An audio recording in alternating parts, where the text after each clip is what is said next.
This the War Report coming live every Tuesday at 7 with Steve, Cat, Ryan, Amanda, and Eric. And the voice of NEW, Vince Berry. Hitting all the topics like a clothesline flurry. Turn up your speakers and hear them out. You can listen from your car, even on your couch. They too raw, who NXT? Handing out SmackDowns, follow on IG. Plus, it's sponsored by Tag Me a Date. Go to YouTube and sub now for every update. It's all wrestling here. No safe space, now listen in. Time to hear from some of the greats.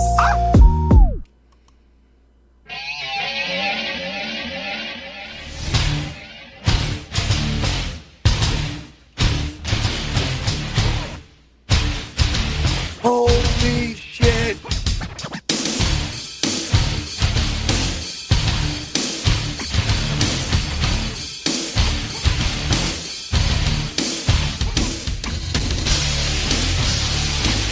Welcome everybody to another edition of the War Report After Dark, special Thursday edition, as we break down night 2 and my recap of night 1 of the biggest party of the summer, the first ever 2-night SummerSlam at MetLife Stadium.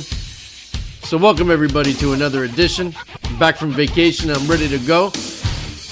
Al, first and foremost, well actually you know what, hold on. Before we get into it, I want to say this. I was getting ready to come on and I was like, I went away, I went on a cruise, and the curse is broken. And then I started hearing all this shit about ESPN fucking streaming, and now it's going to cost me more money, and now I'm so fucking confused with this whole thing, but all I know it's going to cost me more money to watch pay-per-views, and I'm fucking pissed. And now I say the curse continues. It may not have been an injury, it may not have been an illness, but now we got this fucking shit. And I need somebody to explain to me. So I have Disney Plus, right? So now with Disney Plus, I have Hulu.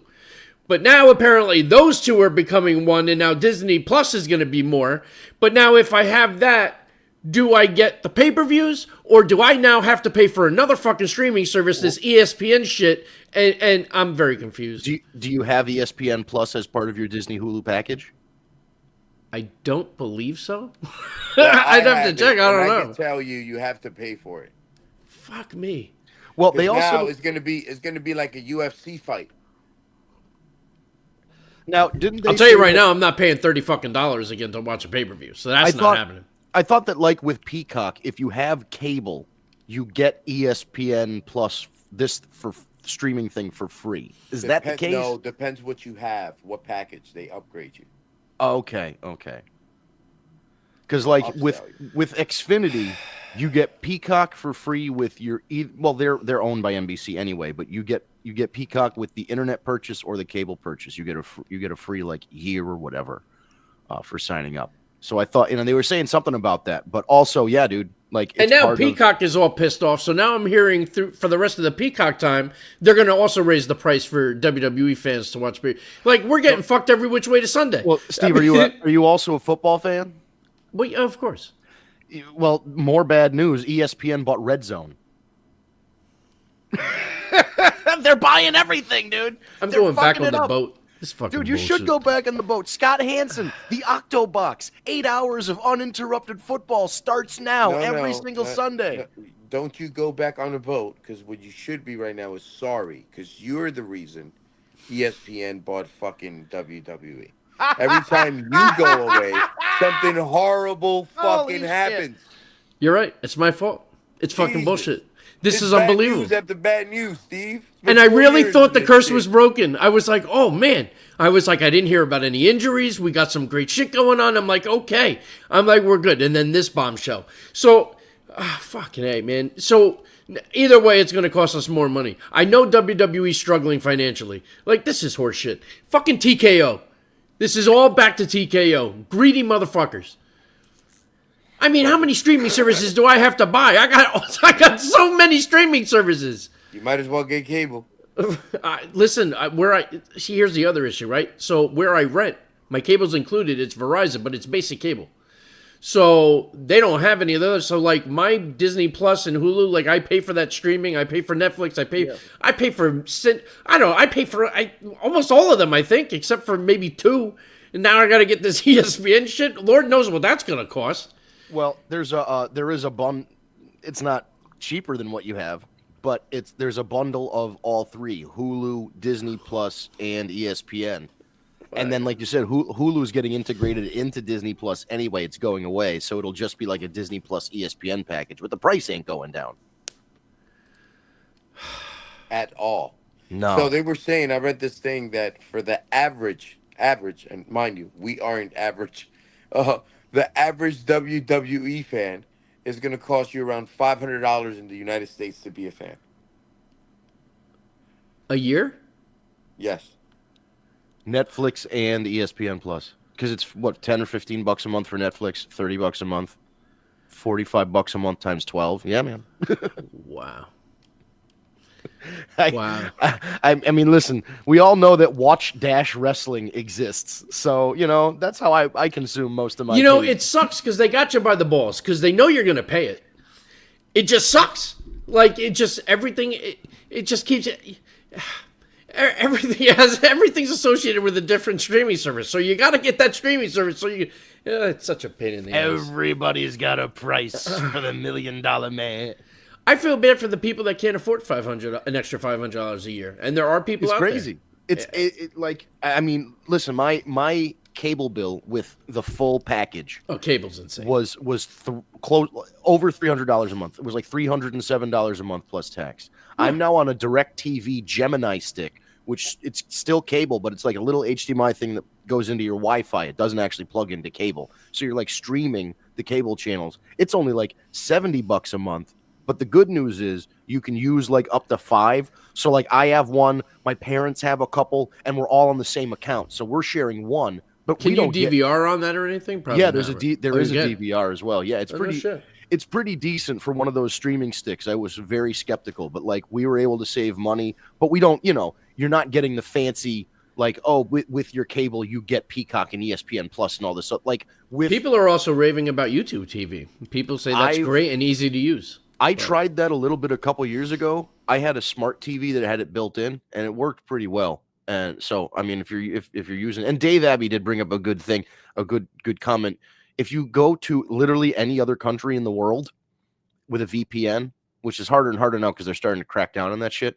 But if you buy like a Netflix account in another country, WWE's rights in every country but the United States are behind one streaming service. So some of them still have like a version of the WWE network. A lot of them, it's just on Netflix, and that includes the pay-per-views, all the shows. It's not just Raw. So the only difference is in the United States where the rights cost a lot more and go in a lot different directions. So yeah, you can try VPN. That's what people do for AEW. Oh, Steve, can't hear you. It would be good to be unmuted. My bad. Right. Been gone for a few days. So before we get into it, we'll go through some of the comments. David Rosca, why is Brock Lesnar coming back? Brock Lesnar is back, and why wouldn't he? He's one of the greatest, and he's always fun to see. What? No, go ahead, finish. I'm sorry. Yeah, I'll go through them all, and then we'll. Well, what I was going to say, I have an answer for Dave Rosca. I'll go for it. The reason John Cena's back is Lesnar's back is in request of John Cena. He wanted I did hear that too. Back of the Fair Word Tour. Yeah, I did hear that also. Yeah, and it was inevitable it was going to happen. It's just a matter of time. So, Jassim over at YouTube, Brock Lesnar's back. I'm so happy. Tara's in the chat. I guess the ESPN news shocked the shit out of her. David Rosca, Brock Lesnar should not come back. Brock Lesnar is a Scott Stevens wannabe. This is the second time he said that. Now I have to Google Scott Stevens. Yeah, find out who he is. I bet you he's a hockey player. Oh, probably.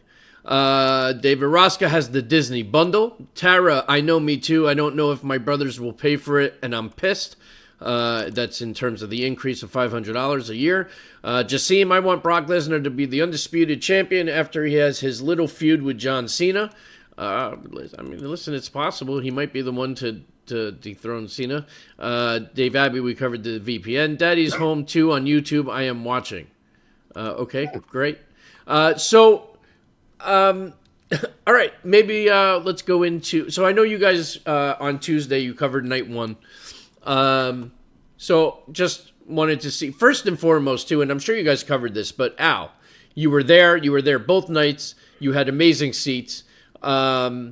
Overall, being there live, I mean, how amazing was it for both nights? How was the crowd? Because sometimes a outdoor stadium on TV doesn't necessarily sound the best. But how was your experience? Well, first of all, I didn't even know you knew I went to WrestleMania because I thought I didn't mention it before I left. So What? I didn't know. I didn't know you knew I went to WrestleMania. I didn't think I mentioned it before you left. So I thought you didn't know. It was a joke. I kept teasing you the whole fucking time. Hey, I'm going to WrestleMania. I mean SummerSlam. I'm sorry. That's what threw me off. I was like, wait a minute, did I miss something? I thought, I'm so sorry. I messed that one up. Well, I was so excited fuck you. to tell the joke. But no, it was completely amazing, man. Like I mentioned before in the show, this is only my 3rd show ever I've been to. My second one, obviously the first one, my second one ever I went with you, which was Raw 30th, and I went to this one and I went to a house show when I was like 9 years old, and obviously it was a house show, and we went to where the 76ers played, the Wells Fargo Arena, I believe. So the difference between that and being in a packed stadium with 60,000 screaming crazy wrestling fans It's with amazing, alcohol in their system, Yep. the roar that you hear in that crowd. I was telling my coworkers, you don't even hear that at a NFC East Championship game, which I've been to, or a goddamn World Series that I've been to at Yankee Stadium. Wrestling fans are a different breed, man. Different. I was telling them we're created differently when we're in that zone and our guys are up. And you know what the greatest thing about it is today's fan is not that boo yay fan unless it's like just for chorus to trying to get the crowd going and feed off each other. It's we appreciate good wrestling. Yep. So it doesn't matter if it's the good guy or the bad guy at any spot. You just hear people clapping and appreciating, going ape shit over any move, or I mean any obvious good move. That TLC match, I think it's the first time ever we've seen 4 people go off 4 turnbuckles through 4 chairs simultaneously in a match, and that right there got the crowd started to another level. It actually got the crowd against one another because they tried to start a wave, and there was a section that wouldn't do it, and they kept saying, "You guys suck." That section sucks. They were chanting That's something. funny. It was funny. fucking awesome. It was just overall great. And when the main events came on, like that aura just transformed into like a super saiyan. What was louder? What was louder? Seth's surprise return or Brock Lesnar? Had to be Brock Lesnar, right? I don't know, bro. Brock Lesnar was all right. So this is the best way I could describe it. Brock Lesnar could have been a bigger pop, like a bigger whoa, but Rollins had a story within the pop, Right. like you had a pop. Then he came out in the crutches, and then you had a roar. Then he turned around, and the roar then turns into a fucking amazing other pop when he fucking turns around, and then he takes the knee brace. That's he starts running. Once he starts beating the shit out of him, that stadium didn't stop rocking, and then all of a sudden, it amazingly got louder after the 1, 2, 3. Like I'm like reliving it right now. I'm sorry, I'm like in it right now. It's like it was fucking. That's It was awesome. great. It was arguably one of the best moments in my life as a wrestling fan. It was arguably the best moment as a wrestling fan going to a wrestling event. But overall, it was just fucking spectacular. I love it. We say it all the time. Like if you have an opportunity to go to a live show, especially one of the big 4, you got to do it because there's no experience like it anywhere. SummerSlam has WrestleMania type feels. Not so much Survivor Series of Royal Rumble, but like at least Royal Rumble, that's the kickoff to the WrestleMania season. So there's just a lot that goes into it, and Me and you both clicked the button at the same time. You know, But, loved. you know but what yeah. I got a feeling of? What's up, Yeah. Kat? How you doing? Good. How you doing? For some reason, going through this show, and it wasn't only the belts. Like I mentioned before we got on, for people to know what we're talking about, that I went with all intentions to buy a Wing Eagle belt at the event, figuring is one of the big fours. They should have a My plethora of favorite. belts, because remember when we went to the Wells Fargo Arena, Steve, they had everything there. Like old school shirts, they had wrestling belts, every single one, even Divas belts, everything. They had it all. They had absolutely nothing to sell from the old school. See, Like but I no wonder shirt. if that was reserved for the superstore because there was a massive No. superstore set I up. made the line. The first place I went to, we got there early, and I made a line to go in the superstore, and I was in line for 32 minutes exactly. Oh, so you went into the superstore? I went Jesus into the Christ. superstore, and when you walk into it, that main area is where they display all the belts, and they only had, well, they had there they had the CM Punk belt. They had obviously the heavyweight championship, the Universal, the Divas belt, but no old school belts. Wow. I think they had the Shawn Michael belts maybe displayed there, but Like the and not commemorative ones, yeah. and even the shirts. Like usually Stone Cold Steve Austin shirts are all over the place. You know, like outside of Hulk Hogan, Cody Rhodes, and John Cena from the male side, I dare to say I might have seen a Yeet shirt somewhere in display. But it was Wow. like it's like TKO is trying to like make you forget about the past in a way. Like they're trying to like Wow. erase it from us or from the youth now, which I really found that bothering. Like as a fan, like what's Well, going on? I mean, I could see where you feel that way, but they also did just bring back the Winged Eagle belt in that feud with Cody and Kevin Owens. So So why I not don't. sell it? Well, but that's odd to me. Did you go in the second night or the first night? I know I you went to went. both nights, but the I Superstore was at the. actually no. I went to the superstore the second night. It could have been So sold maybe I out. wonder if maybe they sold out of them. It's possible. Because I even asked him, "Do you have it?" And he said, "No, we don't have it." So he didn't say we sold out, but it could be mean the Wow. same thing. But it was just a little. That was the only part. If I had a nitpick, what I was disappointed in. Outside of that, the show was spectacular. Oh, that's awesome, man. I'm glad you had a great time. I'm sorry I missed it. I know you guys went Yeah, over night welcome one. back, sweetie. Thank you very much. I know you guys covered night one. I just real quick, I thought the Roman Reigns, Jey Uso, Braun Breaker, Bronson match to start off was awesome. I personally loved everything about it. I didn't get to listen to Tuesday, so I don't know how you guys felt about it. I absolutely loved Alexa Bliss and Charlotte with the Judgment Day and going over and winning the belts. I enjoyed that. Karrion Kross, Sami Zayn, even though Karrion lost, I mean, I thought it was a spectacular match. And if rumors are true, they finally offered Karrion a new contract. So what he's doing is working. So that's good to see. And I'm glad he got a spot. He got a great ovation, or at least it sounded that way over TV. Tiffany Stratton, Jade Cargill, also I thought was surprisingly good. I thought Jade held her own. I think that was one of her best showings in a longer one-on-one match. I'm sure a lot of that had to do with Tiffany, but I thought that match was great all around, and I was glad to see it end the way it did. Because I did think Stratton was going to go over. We talked about this last week, and I was kind of iffy on it, but I was going that way. Jelly Roll Orton and Logan Paul, Drew McIntyre. I was very impressed with Jelly Roll. For his first time out, I thought he did a great job. Logan Paul, again, is impressive. I also like how Jelly Roll requested to lose. He went to Triple H and said, every celebrity that comes on wins. I want to be the guy that doesn't go over because I shouldn't go over because I'm the new guy. The more and more you hear about him and you see, you just got to respect him.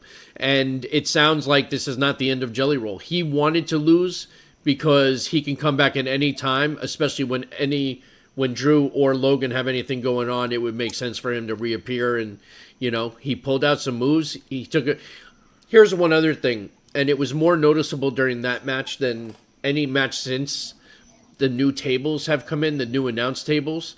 But the new announce tables to me mean so much more now than they ever did because it does not break easily. So when it does, it actually means something. Like that table broke in half when Jelly Roll went through it with that spot with Logan Paul, which looked phenomenal, by the way. But a lot of times that table doesn't break anymore compared to how it used to. So I like what they're doing with the new tables, and I thought that match was great. What did you guys, I know you guys talked about it, but what did you guys overall think about Jelly Roll's performance in the match? I thought it was great. Oh, yeah. Yeah, he did everything right. He offered to lose.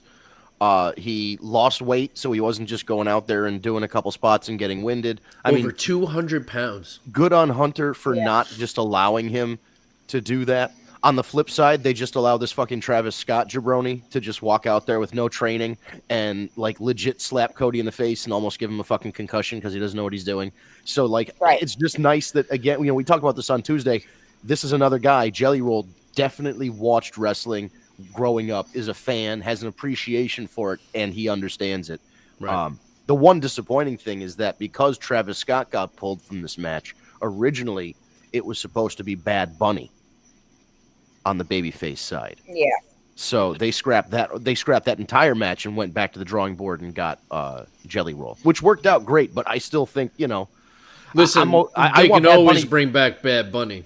Yeah, and I want to see him. It would actually be pretty cool. Be back for Mania. What a Survivor Series match with Jelly Roll and Bad Bunny on the same team. Yes, that would be that's what we were interesting. talking about the other night. Yeah. That would be and we were fucking saying, amazing. Steve, how about this? We were saying Jelly Roll before you announce it. Jelly Roll and Bad Bunny record a song together, and then when they come out as a team, they play this song, and then WWE sells the song on iTunes and makes a bunch of money from it. That's awesome. I love that idea. Easy money. Easy. I love that idea. I do. Yeah, Al, just to really quick go back what you were talking about the Superstore, they had VIP sections open and everything of the Superstore too. I checked it up online or whatever, and there was exclusive sellings of belts and everything that was on. That at the Superstore at different times they had different merchandise available. So by the time you got there, it might have all been sold out because there was other different parts of the Superstore that was selling specific merchandise. And Dave Abbey said Winged Eagle belts are available on Fanatics. So if you go to Fanatics, you can get one there. Yep. Yeah, but there was there was 5 different VIP ones that you could have purchased to go into the Superstore exclusively before the open to the public. So that shit probably sold out by the VIPs. Yeah, those tend to go faster than anything. The old school belts, which especially is crazy Winged Eagle, because they're the most expensive item in the entire Superstore, and they do sell the fastest. And going around, if you get a chance to get your hands on one, if you got the bread, who the fuck wouldn't buy one? And you see so many at a WrestleMania or a so big many. event like that, and they're all, you can tell they just got them because they're shiny as hell. Like it's not like they've had it for a couple of years. Like these people are walking on brand new. They just took the plastic off. Literally. Yeah. Have you seen the new $1 million man belts that they have out there now? No. Oh, the new Ted DiBiase, the old school Ted DiBiase $1 million belts. They're fucking sick looking. Oh, they remade it, huh? Did they? I mean, I have the old one, but yeah, I love that belt. They remade them. That's one of my favorite. See it in person. You guys, have you seen it? Have you met Ted yet? Before? Oh yeah, I've seen it in person. Oh, it's beautiful. What a beautiful belt. Oh, it's gorgeous. It is gorgeous. All right, so then you had the Gunther CM Punk. I thought that was a great match. I really did. I thought CM Punk for how long he's been doing it, how old he is now. I thought it was a lengthy match. It was a brutal match. I thought it was great. I loved it. And then of course, after Punk wins and he has that moment, and then to hear Rollins' music hit and then cash in, it just was so well done. And I guess, we were right when we were really speculating whether or not it was a work, because clearly it was a work, and they got everybody, which also explains why Goldberg was pissed and said, I can spill the beans in 2 weeks, because he knew that it was all a work, and because it was a work, his time got cut, and this whole thing, that's probably what he's going to bitch about next. But overall, I loved everything about it, and that concluded night one. So overall, I thought it was a great way to start SummerSlam. So then that brings us to night two. And I did like the way that they kicked off night two also with Naomi and Rhea and Io. Yeah. And I loved... Phenomenal. I loved Naomi's father playing her down to the ring. Yes. That was such a cool moment. That place popped so hard when they put on the Jumbotron that was her father. He's It was talented great. as hell, too. Yeah, that was a very good job. Yeah, I mean, so good, and the match itself was fantastic. What a way to kick off night 2. That's what you want for your opener to start the show. It hit on all cylinders, and I honestly was happy to see Naomi retain the title. You know, Rhea can get it back at any time and be a megastar. Io can. This is Naomi's time. She reinvented herself. She's getting it over. Yeah. And I love it. And it was just a well done match. I think at this point, what does Rhea Ripley being champion again do for her or do for anybody? She's at that point where she doesn't really need a world championship to be in a big feud. So that's what they're going to be doing now. They're going to take, they're going to carry her over into a big. Not that she's never going to win the title again, but she doesn't the idea need it right now. Right, and the idea of somebody new beating her, that helps them. You know what I mean? So like, it's the belt is almost I beat Rhea Ripley, so now I'm ready for a world title. It's like an endorsement of that person if they beat her. Yeah, and it's also one of those things that as the good guy, we love Rhea as a hunter, not her being hunted. She's at her best when she's a hunter, when she's looking for a belt, when she's trying to beat Io, overcoming all these things. That's what a face is good at, right? So let her keep hunting. We don't need her with a belt yet. Or like going after Liv. You know what I mean? Like she was those things. Like she when she has a target and she's like, she's like a Terminator. Yeah. No, she's fantastic. She can do no wrong in my eyes. Next match, you had the TLC with the Dudleys and the Hardys ringside for the match. Thought that was awesome. They have a match coming up, right? What was that? They have a match coming up. The Hardys and the yes. Dudleys. One more time, I think in what they're doing it in TNA. Yeah, for the TNA Tag Team Championships, I believe. Yeah. This was the largest amount of teams to ever participate in a TLC match. 20-year anniversary of the first one, I believe, right? Oh, or my 25. God. Which is crazy to think about. We are just getting older. It was a spot fest and a half, as it should be. I thought it was great. That crowd must have been insane now. Yeah, I mean so many spots, right? It just like re-revved the crowd back up from the match before. Because one thing you guys all know this because you're all fans and been to multiple events. And being in a wrestling event is exhausting.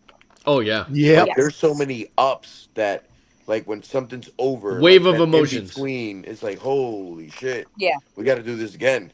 So something's got to uptick it. And that match from the start, and I really enjoyed the fact that it became a 3 versus 3 women's match for the tag team championships, for the men's tag team championships for like a good 5 minutes when it was the 3 girls trying to get the title. So I thought that was pretty cool also. Kudos to Candice LeRae, man. Jesus Christ. My God. I think legitimately she got hurt because in the angle you see she came down like on her arm and there was a lot of medics around her and she took a long, long time to get up. If I had to nitpick one thing about the match is the fact that it took every single member of the Wyatt Sick to beat teams. And I just thought for a team that should be over, they should have been a little bit more dominant from their side by themselves. I like them coming in. I don't mind that. I think Uncle Howdy was a bit over because now it's like, all right, you need everybody to keep your titles. I don't know. I felt like that weakened the character a little bit from my behalf, but it was a good match. That's fair. I can see where you're coming from with that. Yeah. Yeah, but I think the other part of it too is when it comes to the Wyatt Six, people want to see the rest of them get involved. Correct. Could be. By the way, they did the Fireflies. Even it was still light outside, and it still looked incredible around the whole stadium. It didn't take away from it. That was going to be my next question. It did, obviously, because then we did Fireflies at night during one of the main matches. Oh, I think it was during the Logan Paul match. And it was, that shit looked crazy. I don't know. Somebody just started putting phones on a section, did it, and then we all did it because it looked cool, I guess. That's awesome. No DQ match for the women's IC title. Becky Lynch versus Lyra Valkyrie. Personally, I'm glad Becky Lynch retained and that Lyra can't go after the belt anymore. I thought it was a good match. I enjoyed Bayley's involvement. I'm glad to see that she had something to do at SummerSlam. Yeah. But overall, it was what I expected. It was a good match. Yeah, but I'm sorry. Lyra Valkyrie putting her hands intentionally back in the zip ties was the most annoying fucking thing to see. I mean, she should have hammed it up that they broke or something instead of being, oh shit, my hand came out. Let me fix it and get it back in there. That pissed me off. She literally put her hand back in it at a point Yep. when she got like suplexed or something. Yep, it was so annoying. Literally out, and she just like put her hand back in. We were all like, "What?" It wouldn't even have been as bad if the camera wasn't on her. Like if the camera cuts away and then just like the people in the arena see it, but the arena saw it, the TV people saw it. People were like as soon as it happened, I saw a screenshot on Twitter and Reddit. It was immediate. How did we feel about Becky Lynch's new theme song? It has to grow on me. Same. I feel her song is very iconic. I don't know Yeah. why the change. Oh, she's doing I don't what know her why husband won't every do. wrestler's song has to have them identifying who they are at the fucking beginning before the music starts. For the pop, correct. It's so annoying. Like, But when it's a new song, especially, I mean, knew her opponent was Becky Lynch, so why does she have to announce "I'm the man"? Oh, they're doing. If she debuted it on Raw or something before SummerSlam, Charlotte's "All Hail the Queen." I mean, I think it's stupid that that's there too. Like, even see, I like that. See, Naomi's old music, it's spelled N-A. Why the? Yeah. Well, that I found annoying. Are we watching Schoolhouse Rock or are we watching wrestling? My favorite is Repo Man. Oh my God! Yeah, I forgot about that one. All right, Demolition. Steel cage match. Steel cage match for the United States Championship. Jacob Fatu, Solo Sikoa. That's true. I was kind of disappointed with this match. Agreed. And I am a huge mark for Jacob. And I feel like he took too much of a beating at the beginning, and then the comeback wasn't really as strong. And then, of course, the interference that you expected, but then you only had Jimmy come to help, so they're still outnumbered. And then Solo, goes out the door or falls out the door. Yeah, the finish was kind of weird. To then have, like, the best part of the match for me was JC getting thrown in and then locking the cage afterwards, and then Jacob's massive splash off the top of the cell, which was fucking great. But outside of that, it was lackluster, and it's disappointing because it was Jacob's first SummerSlam. It's a huge arena show, stadium show. So, it wasn't bad. It just, I was expecting more from it. Well, we also talked about the finish right before you left, like the last episode before you left for your cruise. We were like speculating, if Fatu isn't winning this one, how do they keep him strong and have Solo win? And we kind of said maybe it would be like a fluke thing. I mentioned JBL getting choke slammed through the ring by Big Show and technically hitting the floor. Right. So like the idea of Solo winning in a fluky way was already in my brain because there was no... Well, because it keeps Jacob strong. He didn't lose clean in a cage. Yeah, exactly. Yeah. I get it. I understand why they did it. It's just what happened prior to. It just, I don't know. It just seemed kind of lackluster to me. Maybe my expectations were too high. Jacob in a steel cage. I was just expecting more. But I think you and I have the same issue with the match, and I believe when we think about these two guys and how good they are in the ring, and you put them in a cage match, you're thinking, oh, 5-star match right away. Right. What we tend to forget is a very, a very important factor into this: the inexperience of cage matches these two probably have. I feel like they haven't been in many cage matches because they didn't use. But they've been in war games. Yeah, but war games, there's more people, and really, you don't. I don't It's see like different. war games being a cage match. Tight match is more to like keep y'all between two rings and beat the shit out of each other. Like I'm talking about that aura that a Shawn Michaels when he used to hit it, or a Seth Rollins that literally they use the cage as a tool towards the match to make it part Okay, I of see a what you cage mean. match. You know what I mean? Yeah. I didn't see much of that, and since they were caged in. Like for instance, Jacob, like he's awesome outside of the ring. You know, like on the mat, he's fucking great at either body slamming you or hitting you with that fucking forearm or suplexing you, whatever. So they didn't have that angle of it either. So And I he's think that also affected them a little bit.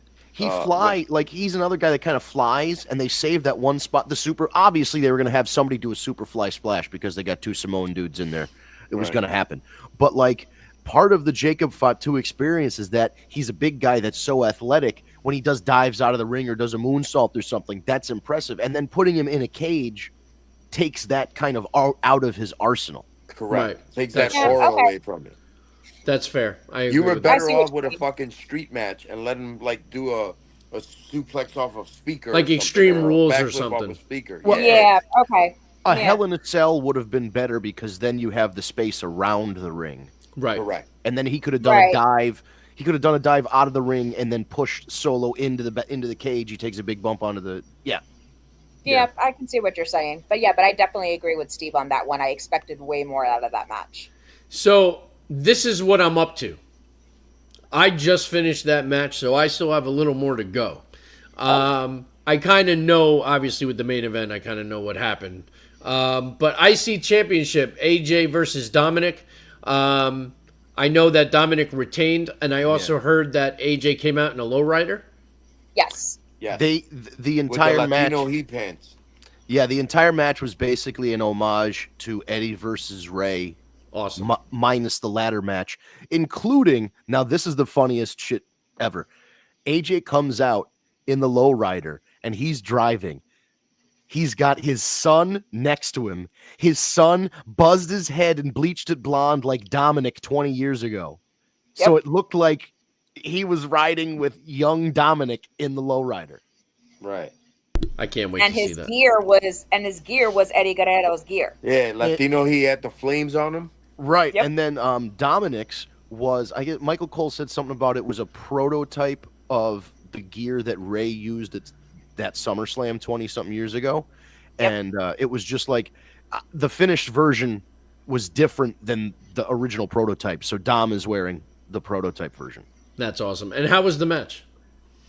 Good. I thought it was a very good match.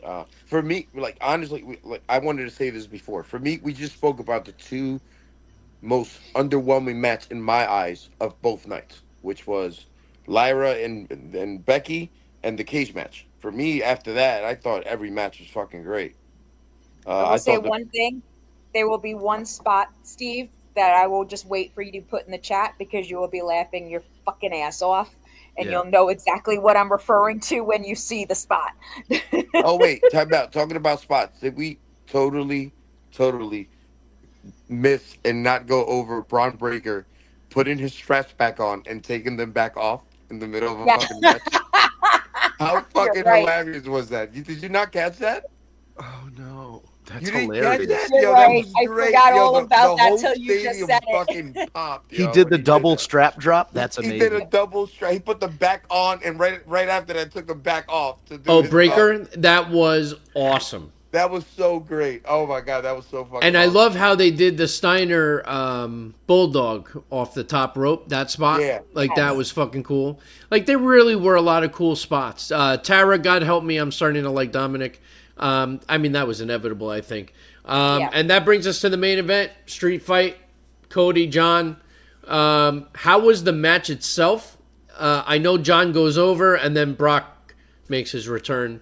Bro. All right. Well, you're going to be in first prize. Did Cody win? Should we tell him? You can tell me. No. I'm going to watch it anyway. No. I thought I read that he won, but Yeah, you he fucking did. tell me. I don't give a He shit. won. He won, yeah. It All right, sucks. well- It kind of sucks. And then John Cena got a nice standing ovation from the crowd. How do we feel about his untimely face turn? I thought it was deserving for. Well, this is what I think. It was odd to me. It was odd. It was odd. It was odd. But what I think is that it gave us the match we deserved. Because I think heel John Cena as a wrestler has been underwhelming for the fact that he has to find a way to cheat. So he's taking a lot more bumps than, like, I don't know. Like, it just...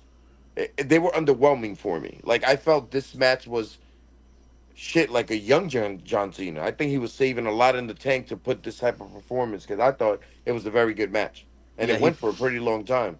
He pulled out all the stops. He was looking like a young John Cena. The heel route that he was working was, he was literally said it. I'm trying to ruin wrestling. So his matches weren't very exciting necessarily.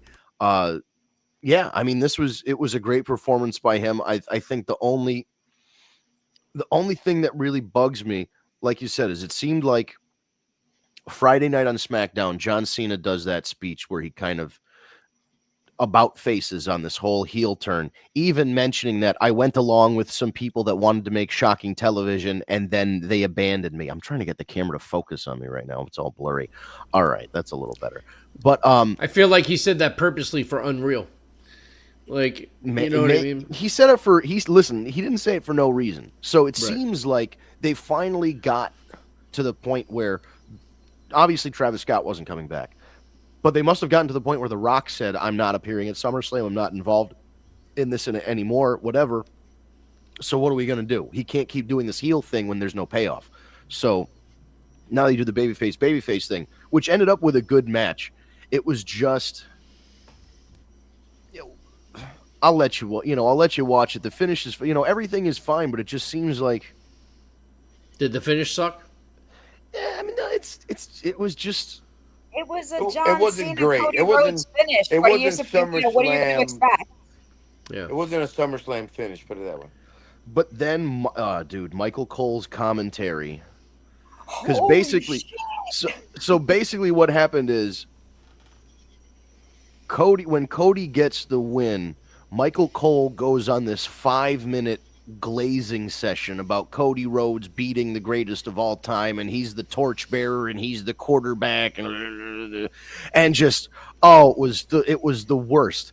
And then Brock Lesnar comes out. Like the whole thing is so weird. Cody does his whole celebration. He shakes hands with John Cena. He gets out of the ring, waves goodbye to John Cena, walks up the ramp. About 30 seconds later, Brock Lesnar comes out and beats the absolute tar out of John Cena. Cody's nowhere to be found. You were just out there, bro. This guy's getting the shit kicked out of him. You're both baby faces now. Maybe help him out a little bit. That's not my story. That's what he said. That's yeah, not my exactly. story. I'm not. This is not my story to finish. It ain't my story.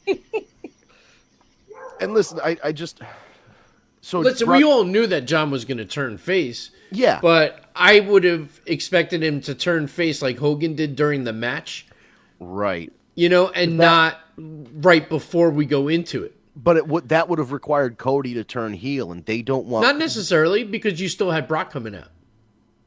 Yeah, I mean, Cody was listen, most of the match, and tell me if you heard this, Al. On TV, I heard some boo birds. I heard the boo birds out for Cody.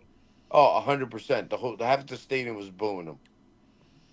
Wow. Yeah, so he wins. The only problem, I have a couple issues with it just thinking this out, because now the big loss that John Cena suffered, what we all thought was going to happen in December, happened in July. So now what are we doing leading up to December? And Cody gets the belt back. Where does Cody just go back to wrestling fucking Shinsuke and AJ and all these guys? Like, I don't see what if the it path comes is. What if it comes out that the reason Brock is back is because of The Rock? And The Rock got Brock to sell his soul and go after John Cena because John Cena reneged on him being The Rock's guy. And that's how you tie it in. And now you have kind of corporate Brock, You know what I mean? And then eventually that leads to John's final match, maybe against The Rock.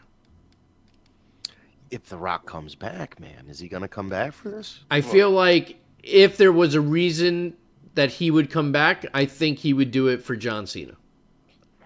I believe the reason that John Cena turned face now is, if you recall, what was it, like for the past 2 years before he turned heel, he didn't win a goddamn match.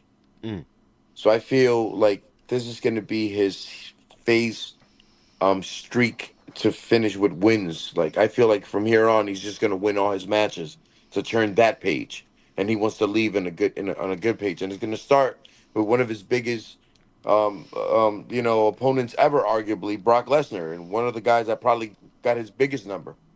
So he'll. Because correct me if I'm wrong, the last time we saw them fight was when Brock annihilated him. Right? Wasn't that the last time they fought? Was like the 25 German suplexes and like 5 F5s and it was over? SummerSlam 2016, maybe? Yeah, it was just a complete squash. So it makes sense to me. But that's how you could bring The Rock back into the story that way if you wanted to. Because it does make sense. Like, John Cena sold his soul to The Rock, but then all of a sudden says, I did this because the higher-ups wanted the ratings. It kind of all makes sense. Yeah, I just also think, like, I would have, like, selfishly as a fan, I would have wanted Brock versus Cena for the title one more time. And I think that obviously having the championship on the line adds a little bit more to that match. But what, too, though? With two guys of the caliber that we're speaking about, you don't need the title. Oh, I know. Don't get me wrong, it elevates it, but you don't need it. Yeah, I just thought, if this is their last time, both of them are multi-time world champs. They started around the same time. The FU, the F5, like there was a reason John Cena called the FU the FU when he first started it, because it was like it was a parody of the F5. So like it would have been nice symmetry to have it be a title match. I'm just wondering now, like I said, where does Cody go? Because again, Cody's going to hold the title and not even be the most important guy on his own show. John Cena's out there. You got Jacob and the family tree thing. You got all this other stuff going on. And is there a draft coming up soon? Yes. Could always draft the champions. Switch them. Yeah. I wouldn't be opposed to that. Right? I think the draft is in October. Hi guys. Oh Jesus, she's back. Oh, I saw a hand there from. Oh, what's up, Volker? Yeah. All right. And she's got the boyfriend with her too. With the boyfriend. Notice how they all just went silent. I love it. Do we attack him live on the air? Or do we wait until we go off? Listen, he survived being over for Justin's birthday on Monday. Justin willingly invited him over. Oh, if Justin invited him over, then he's good with me. That's great. Yeah, good for him. Exactly. So we just have to make him a wrestling fan now. That's the only big major thing. Oh, that's easy. Dave Abbey, I still think if they are bringing Brock back, it should have been to go after Rollins. Could you imagine a four-way of Rollins, Brock, Roman, and Punk? I mean, and Brock has that would be amazing. Brock has history with everybody, but in that four-way, he's got history with all the other three guys as well. True. And I want to circle back real quick to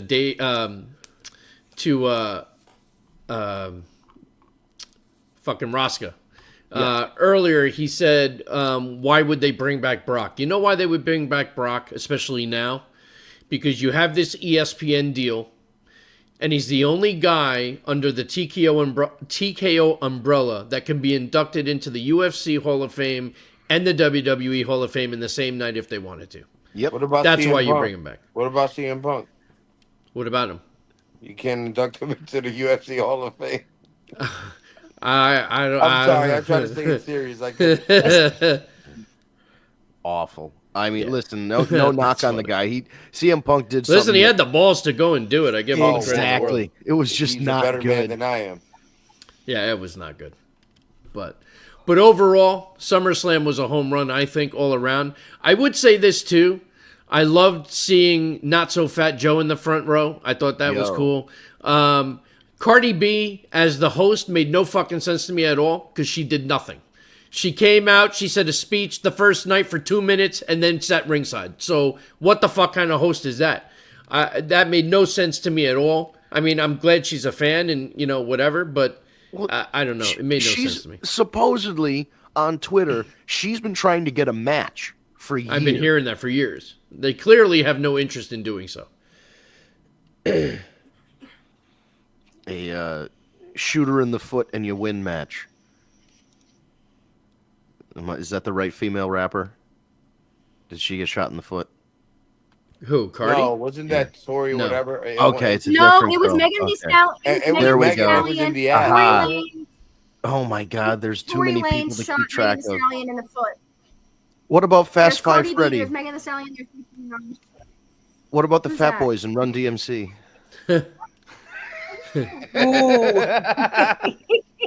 She's like, who the hell is Yeah, that? exactly. She wouldn't know. But You know, yeah, man. you know who Run it's DMC? Exactly, tricky. It's tricky. Thank you. But Brock being the only You thing know, we were walk this talking way about with Aaron. on Tuesday, Steve, when you weren't here, was that we thought the timing of having Brock back was weird because this Vince McMahon lawsuit isn't settled yet. Like we thought that regardless of whatever the outcome, you know, whether Vince McMahon has to pay this civil suit or not, we thought like the lawsuit itself being cleaned up would be better to have that done and then bring Brock back. That we were just questioning the timing a little bit. I mean, I think at the end of the day, I think the claims have been proven to be not. That's what it seems. I mean, you know, they can't back up the claims. Like, there's no actual claim there. There's no evidence of such. He didn't do anything at the end of the day. Like, he never got on this plane or whatever so that they claim. And I think they just realized, like, you're not going to cancel Brock Lesnar. It was a business decision. It was the right business decision. You know, I don't. They haven't been able to make the argument and prove anything. So, you know, there is something to be said about innocent until proven guilty, and I know that's very hard to do a lot of the time. But in this case, enough time has gone by where they obviously feel comfortable, and obviously the crowd was okay with it because the crowd was very okay with it, right? I mean, he had one of the loudest pops of the night, so. You know, great job to WWE for keeping it under wraps. I mean, I think we all kind of were hoping, but I think it was just a hope. I don't think any of us really thought he was going to be there. I think there was more of a shot at Seth Rollins faking this injury and cashing in than Brock showing up, and we got both. Yeah. So I think overall, I think it was top notch. And with all that, we're getting close to the top of the hour. Is there anything anybody wanted to discuss before we took it home? Yeah, I still don't know where the world title's going. Cody is great. Cody's the champion again, the way they wanted it. But where do we go with the world title from here? Because Cody only loses one match every like 2 years. So like, I mean, you got to expect that Cody's now going to have this title for another run. Right, it's not going to be a quick. Right, he might even keep it through. He might go in and leave WrestleMania as the champion. So I haven't seen Raw yet this week, but Dave Appy mentioned twice that Becky's promo was a classic on Nikki Bella. I'll be watching that tomorrow. But that good, huh? Well, dude, she had a line. Yeah, go ahead, Kat. You explain. Yeah. Go. So Nikki Bella said something about you're just a bunch of liar as your husband. So Becky goes, "Don't be talking about me and my hot husband. We are the best wrestling couple of all time." Oh, wait, that could have been you, but you can't see him anymore. Oh, shit. And then she gave her a little. She roasted the shit out of Nikki Bella. And you know that it was video, fantastic. You know the rap battle video. Goes, you can't see him anymore. It was that rap battle video where the kid says the line and then like leans back and all of his friends are like, oh, and they point at him. The whole crowd did that. It was awesome. It was like oh, that my one God. dude in the front row in the suit. Everybody was going crazy. There was this like, one guy in the front row in a suit. He went ballistic. It was amazing. Yeah, I'll be watching Raw tomorrow. But jeez, you got catching up to do, dude. Well, listen, it took me all afternoon to get through night 1.5. So, I've been going since 6:30 this morning. Listen, at least nothing bad happened while you were gone this time. Well, you weren't on for the beginning, and I started off the show by saying I'm so happy that I went on a cruise and the curse wasn't broken until I heard this fucking news about ESPN and now paying more and this and that. So either way, I fucked this again. It may not be an illness, it may not be a death, it may not be a firing, but now we pay more money. Fucking horseshit. Well, the curse lives. Do you have Steve. Yeah. You have Verizon by any chance? You're Jewish, bro. You always find a way. Oh, shit. You ain't lying. Fucking crazy. Do you have Verizon by any chance? AT&T. Oh, I was going to say. Oh, you mean my cable? Verizon, no, we have Verizon, but I don't pay for it. Where I live, it's included, and it's a basic package. It's not. Hey, have anyone of you ever watched Black Mirror? Yes. Yeah, I just saw the first episode. That shit is crazy. Of what? Black Mirror. Black Mirror. Like season 1, episode 1? Yes. Oh my God, dude, you are in for a wild ride. Wilder than that shit was wild, baby. No, dude, it goes deeper than that. That's not even anything compared to what else you're gonna say. Yeah, Dave, I did not see that about Heyman on Ariel Helwani's show. If you can, if you're in the War Report group, can you post a link to it, and then we'll talk about it on Tuesday, because Paul Heyman's always good for a soundbite or two or some insight that you might not necessarily expect. So we'll definitely watch that if you can link to it somehow, or I'll try and find it. Yeah, well, if you find it, definitely put it in the group so we can all watch it and we'll talk about it on Tuesday. All right. Well, did you see the reel of Paul Heyman on Monday night? Wait, what? I said, did you see the reel that was posted about Paul Heyman on Monday night in the chat? No. So no, because I haven't watched Raw yet. So Paul Heyman's leaving. It's not on the show that you. So Paul Heyman's leaving the ring, and this guy at the Barclays goes, "Yo, Paul, do my taxes." He goes, "I'll slap the black right out of you, you fucking idiot." Oh, that's funny. Well, on that note, freaking hilarious. Yeah. Ladies and gentlemen, we have reached the top of the hour. Yes, we have. And as of Thursday night, we have, as Karrion Kross says, TikTok. His contract expires this weekend. They've offered him a new contract. Are him and Scarlett staying? They're staying. They probably are. We talked a lot about that on Tuesday, about how he should have won. But go back, check out Tuesday if you want to hear about our Night 1 review. We spent a long time talking about Night 1. Tonight was All Out SummerSlam Night 2, and we'll be back Tuesday night, 9 p.m. Eastern, for another edition of the War Report, back on our regular night. We wanted to do a second night since, God, it would be so difficult to talk about SummerSlam in one single podcast. So thank you guys for tuning in. We had a lot of people come in on a Thursday, so not our traditional night, and you guys showed up. So thank you again to Tara, both Daves. Jassim was in here earlier, so thanks, guys, for tuning in. Follow us on social media at Tag Me A Date. We live stream on Facebook on the Tag Me A Date page. Put that in your search, Tag Me A Date, and then hit the thumbs up to follow our page. On YouTube, type Tag Me A Date in the search, hit the subscribe button and the notification bell to get notified when we go live. And if you prefer the audio version to the video version of the podcast, go to your favorite podcast app, Stitcher, SoundCloud, Spotify, Google Play Podcasts, or Apple Podcasts, and type in the War Report and Tag Me A Date. You'll see the logo that's in the top right corner of the screen.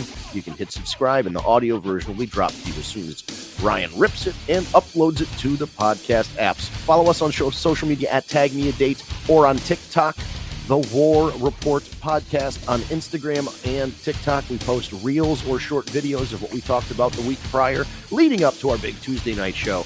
And again, Facebook and YouTube, 9 p.m. Eastern for our regular night on the War Report After Dark. Thank you guys so much for tuning in. We appreciate you coming in on a Thursday. It's a weird night, but you stuck with us. We'll be back Tuesday night, 9 p.m. for another edition of the War Report After Dark. Have a great week.